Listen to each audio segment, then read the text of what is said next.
పూరా web series స్వామి ఉమ్. స్వామి 15 lakhs package అనుకుంటారేమో, కాదు ఇంజనీరింగ్ ఖర్చు పెట్టింది అంతకంటే ఎక్కువ.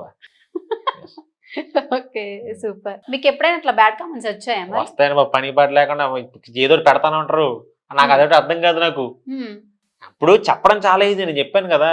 అవును. ఇప్పుడు పట్టించుకోద్దా ఎదుగుతున్నప్పుడు ఒరే సొల్లు చెప్పక, తిట్టింది నన్ను కాబట్టి నేను బాధపడతా. ఆబ్వియస్లీ నా బాధలు నాకు ఉంటాయి. అవును. నేను ఏదో కొంచెం కష్టపడి వెళ్ళడానికి ట్రై చేస్తుంటే ఉమ్. మళ్ళీ పక్కన ఎవడో వచ్చిన తిట్టడం నన్ను, అంటే కావాలని ఓపెన్ చేసి ఆ కమెంట్ మనం ఏం చూడం, పొరపాటు మనకు కనపడుతుంది. అది ఈజీగా అనిపిస్తుంది. టార్చర్, ఆ కనపడితే టార్చర్ మనకు. అబ్బా ఏం కుదురు, వాళ్ళు ఎందుకు పెడతారో అర్థం కాదు. ఖాళీగా ఉంటారని చెప్పి నాకు తెలుసు. ఇప్పుడు ఖాళీగా ఉన్నారు కాబట్టి పెట్టారు, ఆయన్ని పట్టించుకోకూడదు అంటే గుడ్రా బాబు. ఇప్పుడు మనం దానికి సరిగ్గా రెస్పాండ్ అవ్వకపోతే రేపు పొద్దున ఇంకా కమెంట్లు ఇంకా బ్యాడ్ గా పెడతాడు.